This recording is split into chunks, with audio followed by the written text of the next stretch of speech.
the nation's capital, the Conservative Caucus presents Conservative Roundtable, an in-depth look at today's most important issues. Welcome to Conservative Roundtable. I'm Howard Phillips. Our guest for this broadcast is Dr. Rebecca Mercuri, who is a professor at one of the Seven Sisters colleges, as they were once known, Bryn Mawr in Pennsylvania. She is a professor of computer science, and she is an expert on how you can steal an election or how you can prevent an election from being stolen. Now, that's a little bit of an exaggeration, but how did you get into this field? How did you develop your concern about the threats which exist to honest elections? Well, I was a committee woman in Bucks County, Pennsylvania, and they were considering the purchase of fully electronic voting machines, kiosks to replace the types of lever machines that they had before. They look sort of like lever machines, but they actually involve just sort of a touch screen or sort of buttons that you would touch on the face, but they were fully computerized. And knowing what you can do inside of a computer and what you can hide inside of a computer. That's your area of expertise. That's my area of expertise. And particularly I'm also involved with computer-related risks, computer security, and those types of things, computer forensics, looking into things where computers were used to commit a felony, that types of things. So I sort of have a suspicious mind to begin with. But based on that, I thought, this is not a good thing, and it just so happened when they were considering this that an article had been released in the New Yorker. It's pretty well known, and it was a fairly lengthy article, and the whole scope of this was about the ways and the types of things that one could do in the vote count or in casting a ballot that could potentially corrupt an election. Well, let's go back a little bit. There was a time in America where there was no such thing as an official ballot. There was a time when people voted by voice. There was a time when people voted by writing on a scrap of paper and depositing it in a box. In Massachusetts in the 1880s, they developed official ballots, and for most of the 20th century, paper ballots were the norm. And then we got into voting machines, and then we went into punch card voting and other forms. What are the various types of voting mechanisms currently in use throughout the United States? Well, believe it or not, there are still quite a few people just taking regular paper, marking on it by hand, and then having it counted by hand. And in the last election in 2000, it's about 12% of the country was still voting that way. And but another something like close to 20% of the country is still voting on the old-style lever machines, which actually were invented around in the 1880s. There was Thomas Alva Edison had worked on them, as well as other inventors of that era. And those machines are so rugged. The ones that we have, of course, don't date back that far, but a lot of them have been around for 50 years. But they're only used twice a year, so they're really not used all that often. Well, with primaries, maybe a little bit more, and exactly, so forth. But back in the at the beginning of the 1960s, I was an election warden in Boston, and that is what was in play at that time. Right, the lever-style machines. And those are actually quite rugged because first of all, they're very hard to walk away. They weigh hundreds of pounds. You can't put them in the back seat of your car and then forget about them and not drop them off. So they're going to be there, and they're extremely rugged. But even there's a possibility of fraud, certainly, depending on how the machine is set before the polls open. Exactly. And very often, in one area, you will have no Republicans or any other party except the Democratic Party. In another area, you may have no Democrats or other parties. And if you have wardens, election officials with a corrupt heart who are over-enthusiastic for their candidate, they can set the machine in such a way that it really doesn't matter how people vote. They're going to get the count they want. The typical way is that if it reads from 0 to 999, you roll it back so that it reads 900 at the start. And then you put a little sticker on so that it shows a 0. And then you have to roll through 100 votes before that candidate actually gets up to 0, and then they'll start going into a positive vote count. So that's a typical way. But the thing that I like about the lever machines is that it's a physical thing. Right. You will find that. If you go in there, if you have them impounded, if they're locked and sealed properly, and if you do have the bipartisan poll working, you will see those stickers and you'll find that. That is a big if. That is a big if. That's true. It is the amount paid election wardens and officials in most jurisdictions is less than they can earn doing something else. Oh, absolutely. So it doesn't have the attraction it once did. When I was younger, it was almost a patronage award. The political parties would dole out the opportunity to be an election warden because a person could earn today what would be the equivalent of a couple of $100s for one day's work. Yes. With inflation. And today you really have to scratch and find earnest citizens or earnest party people to get the job done. That's true. It's a very long day. I still do it now. I'm living in New Jersey, and you get up before 4 a.m. You have to be there around 5:15, and you sometimes will not leave until 10 p.m. And it's an unbelievable Sometimes day. later than that. Sometimes later than that. It's that's a terrible one type job. of machine. That's one type of machine. We've talked about two things: the That's paper right. ballot.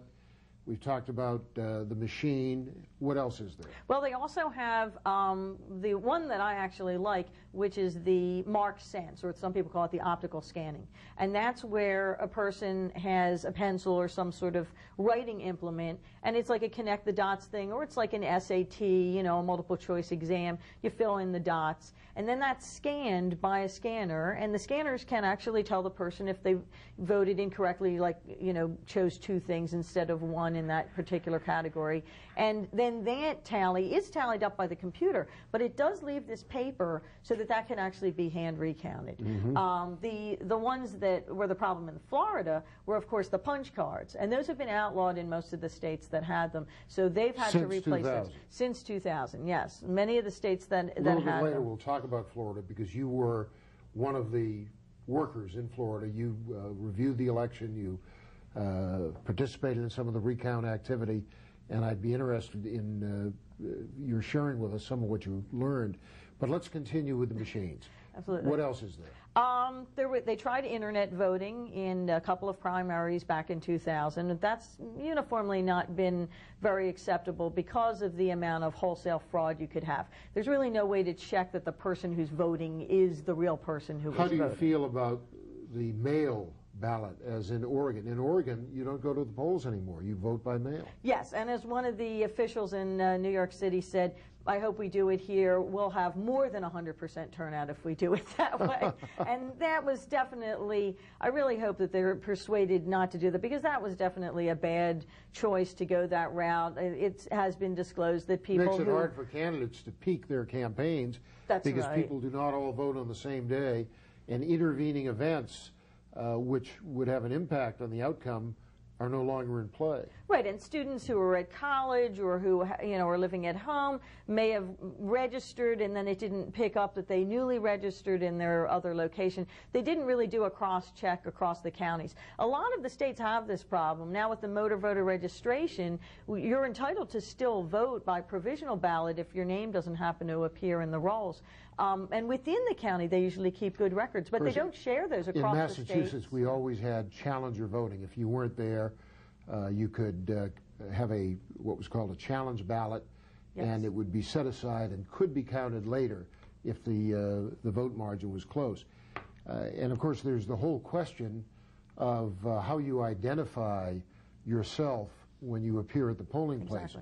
There was a time when we knew our neighbors, and when the election official could tell by sight whether a person was a legitimate voter. But by the time I was Republican chairman in Boston in 1964, that was not the case. And throughout the period in which I grew up in Boston, it was well known that people would be carted around in buses or vans to vote in the name of people who had not yet voted, and they didn't have to show identification. That's right. That's vote right. often, vote early for James Michael Curley. There you go. And there was a reward. Not to denigrate Mr. Curley in particular, it's just that his name rhymed. But he wasn't the only one. Yeah, no. That's still a problem even now. What other systems? Well, it sort of brings us up to the modern day where people have thought that computers, self-contained computer systems, could be used to create the ballots, to display them on screens. They're calling these touch screen voting machines. Some people call them DRE, direct record entry, because you're directly touching the screen or some other, you know, panel or something, but you're touching it and then it's going directly into the computer, creating a record of your ballot. Now, these are the ones that I find to be most problematic. So there's a real danger of error or theft in these cases? All sorts of things could be happening inside the machines. Explain. One of the most serious concerns that I have is that you have absolutely no way, and this is a proven computer science fact, you have absolutely no way of determining without any doubt that the ballot that the person entered into the screen actually got onto the record cartridge correctly and then was transferred into the tabulating unit correctly and then was reported correctly by the tabulating unit. Each of those areas is an area where there could be a breach, and there's no way of tracing that ballot face from the original one that the person entered. Here you're talking about mechanical error.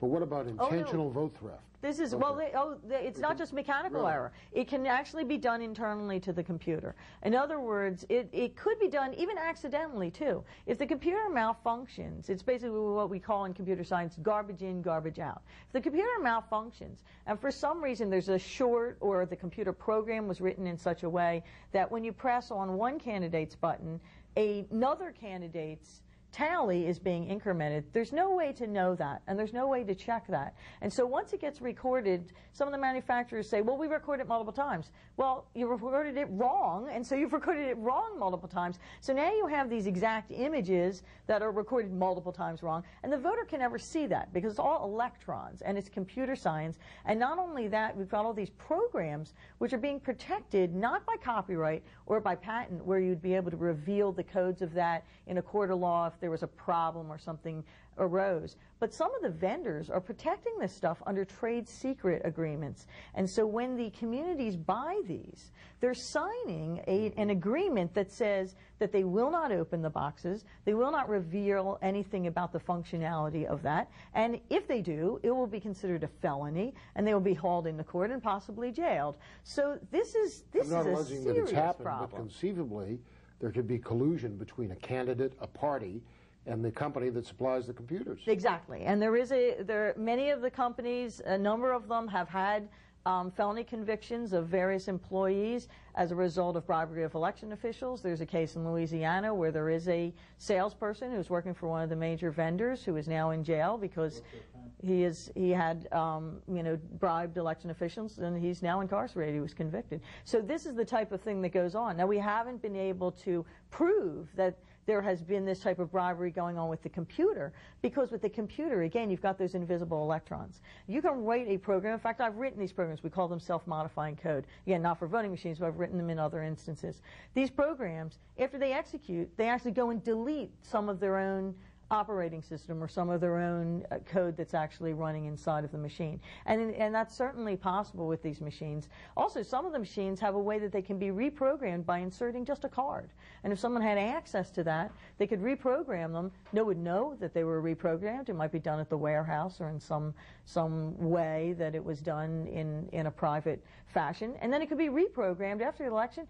Nobody would ever know. And in fact, you probably wouldn't ever get the chance to even find out, even if they didn't reprogram it afterwards, because again, they're protecting these with these trade secrets. Typically, who makes decisions about the purchase or lease of these machines? Is it at the municipal level, the town level, or at the state level? It's a combination of these. The states have the right to certify the voting machines that they want to accept for use in the state. So some states will allow different types of machines that other states will not accept. And so at first it's sort of at the state level. The federal government really only has some guidelines for the acceptance and procurement, but they don't mandate what can and cannot be accepted. So each state can decide which ones they want to accept. And then the municipalities have the right to choose among those that have been certified for selection in their state which ones they want to buy. We're going to have to take a break here. When we come back, I'd like to hear from you about absentee ballots, write-in voting, and your concept of what an appropriate election facility or equipment would be, whether it's paper or electronic or computer or whatever. And I'd also like to take advantage of your experience in Florida to get some observations about that. Please stay with us. Our guest is Dr. Rebecca Mercuri. I'm Howard Phillips of the Conservative Caucus. We'll be right back after these messages.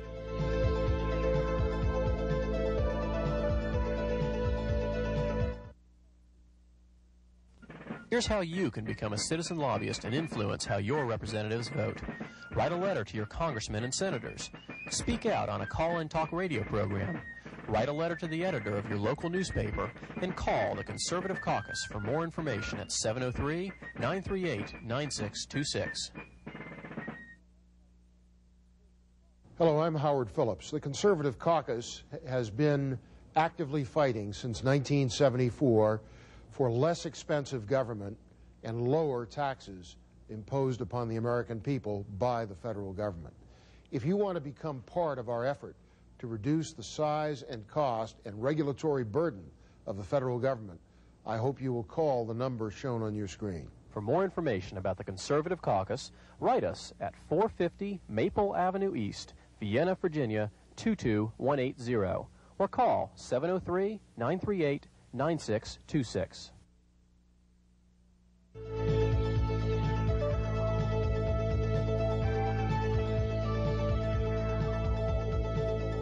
Welcome back. I'm Howard Phillips, and our guest is Dr. Rebecca Mercuri.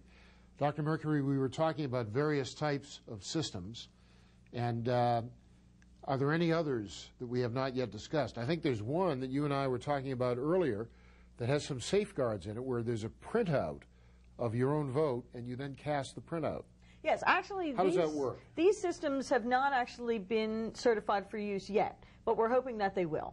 And these are the type that we're really looking forward to in the future. That's why we're asking a lot of communities that have the money, that are ready to buy the new systems, to wait, because new systems are right around the corner that are going to be able to do these types of things.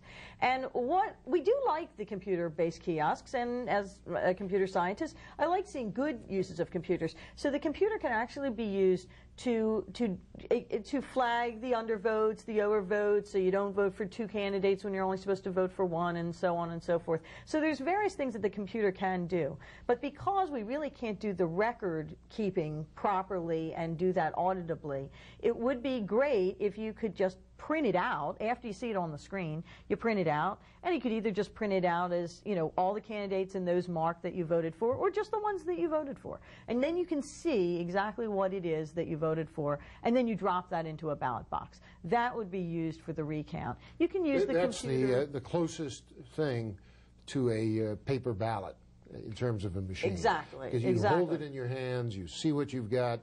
You're not at the mercy of the vagaries of a mechanical device which could have been treated improperly. You get back your vote, you put it in, and corruption can still occur. Exactly. But the possibilities are limited. And it's even better because with new types of mathematical theories, we can reduce the types of corruptions that can occur with the regular types of paper ballot. We can have printed on the bottom some sort of barcode or some types of digital codes that will uniquely identify that ballot, not to the voter, because you still want to have that anonymous ballot casting, but uniquely identify that as a legal, valid ballot that was produced at the time of the election. And there would be no way of fraudulating that using advanced mathematics. There's even another system that was developed by David Schaum out in California, where he prints the ballot on two clear sheets of plastic. And you can see the ballot, again, that comes out. But when you strip them apart, all you see is this sort of encrypted gobbledygook. And so no one actually can steal your vote. And you can even take one of those back with you and later prove that that actually did get into the vote totals. You leave the other one, it's used for the recount. It's a little bit more advanced, but it's the type of thing that we can do. We call them sort of an enhanced ballot. It allows the voter the ability to verify that their ballot really did get into those totals. And that's what I want to see in the future. Now, earlier you said that 12% of the jurisdictions still use the machines that were invented in the 19th century. You said, I believe, 30% use another system, which is the marked cents. And that seems to be going up. Okay, so that's 42%. What about the other 58%? Well, there's a whole variety of other different things. So what we're seeing is a gradual move to, I don't have the exact numbers in front of me, but the numbers of the paper ballots, the hand-counted paper ballots, that's about 10% still. And so there is still that, so that's still in there. Some are still using the lever machine, some are using these new ones, some are using the optical scanning, and some are using a mixed variety. There are still quite a few, as of the last election, that were using the punch cards, and some of those may still be using those. As you know, I'm associated with the Constitution Party. I know you're a Democrat. And as someone who's involved in a non-quote-unquote major party, one problem that our candidates have is getting on the ballot. There was a day in America where you didn't have to have official approval to be a candidate. People could write in anyone's name on any piece of paper, put it in the ballot box, and then at first the political parties developed ballots. They said, here, take my ballot, take my slate card, and those could be put in and cast. Now you have an official ballot, which is created by the government. Gene McCarthy, I think, aptly said in 1968 or 1974, actually, when they were considering the federal election law amendments of 1974, that if George III had been able to regulate the way in which we ran the war for independence, we'd still be his subjects. And that's part of the problem with the election process. We're trying to throw the government out, but it limits the way in which we can take part in that supposedly democratic and popularly accountable exercise, which it is not to a very great degree. Right, and with these kiosks, it will be more difficult to do a write-in. They, in some states, Florida included, you have a limit on how many minutes you're allowed to stand there in the poll. And in Florida, you only get 5 minutes. After 5 minutes, they can throw you out. And they only have a very small screen and a very small way of doing this. Lots of places, when you want to do a write-in, people give you a sticker, or in some places they give you a stamp to stamp on, and then, you know, the name will be on there. Well, if there's no paper, you can't do that. That's right. So again, this is another reason why you want to have that paper. I myself, one time when I was running for committeewoman, I neglected to get the necessary number of signatures. Didn't have time to do it. So ran a write-in campaign and got a number of votes that way. Without paper, it's very difficult. Very difficult. Very difficult. Many people assume that they can run a write-in campaign successful, but the complications are extraordinary. We don't have time to go into all of the details, but you and I have both had experiences where the people who control the counting process make it very, very difficult. We have a couple of minutes left before the break. Talk to me about absentee ballots and about write-ins and where they fit into this picture. Well, one of the problems with absentee ballots, there's a general trend to feel that people should be able to vote from wherever they are. If they are not at home, they want to be able to vote from, you know, wherever they happen to be. And by the way, today the trend is to no longer require an excuse, either regarding health or absence. The tendency is you're able to vote by absentee for any reason at any time. Exactly. And one of the proposals for doing this, not only in the United States but in other countries as well, is to use the Internet for this. And anybody who uses the Internet... Exactly. I mean, look at the number of viruses that come down in your email every day, and the way that we can do a denial of service attack that just knocks out whole portions of the Internet, and you could target that on Election Day. It could even be done by a foreign agency. It might not even be done internally. Very few people know that on the day of the 2000 election, both the Democratic and Republican National Committee websites were corrupted, and they were, you know, fraudulent messages were showing on their websites. People weren't focusing on that after the results of the election. But this is the type of thing, because if the website is used to run the election, if you go on the web to actually cast your ballot, all sorts of corruption and things can take place. Absentee ballots are an extremely important part of elections. I know whenever I am in a position to manage a campaign, one of the key things is to put in the bank as many absentee votes as I possibly can.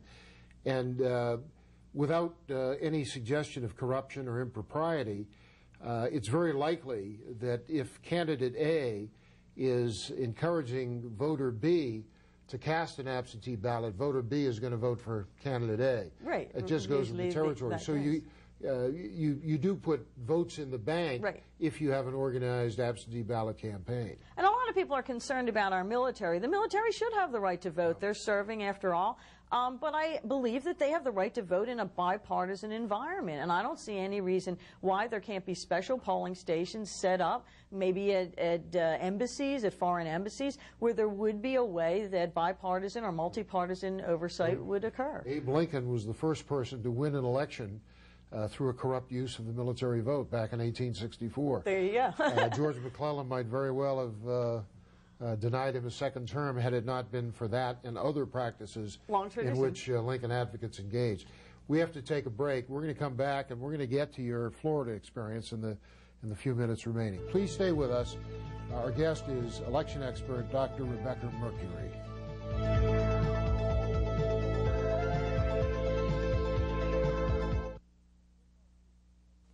Here's how you can become a citizen lobbyist and influence how your representatives vote.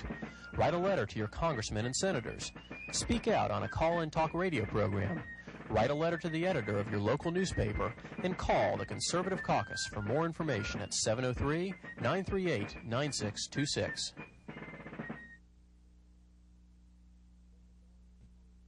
Welcome back. I'm Howard Phillips. If you're interested in the kinds of issues we discuss on Conservative Roundtable, please check out the website of the Conservative Caucus, www.conservativeusa.org, or fax us at 703-281-4108, or write to us at 450 Maple Avenue East, Vienna, Virginia, 22180.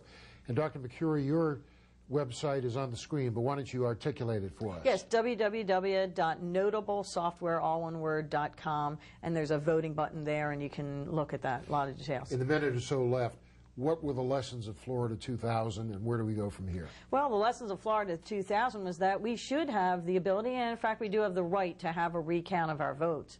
And unfortunately, what we see now is that people are jumping right out of the frying pan into the fire and going to machines that are even more unauditable than the ones that we currently were using prior to this.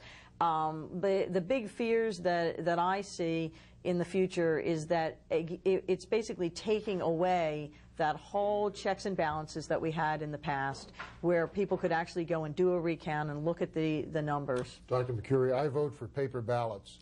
Absolutely. Thanks for joining us on Conservative Roundtable, and thank you very much, Dr. Thank you. Dr. Mercuri.